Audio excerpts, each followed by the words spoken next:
ఆయన యెరూషలేమునకు ప్రయాణమైపోవచ్చు సమరయ గలిలయల మధ్యగా వెళ్ళుచుండను.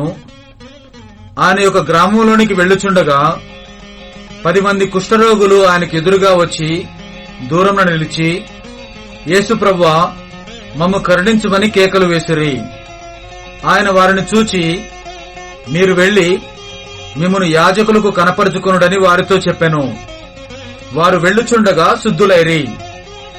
వారిలో ఒకడు తనకు స్వస్థత కలుగుట చూచి గొప్ప శబ్దముతో దేవుని మహిమపరచుచు తిరిగి వచ్చి ఆయనకు కృతజ్ఞతాస్తుతులు చెల్లించుచు ఆయన పాదముల యొద్ద సాగిలపడెను.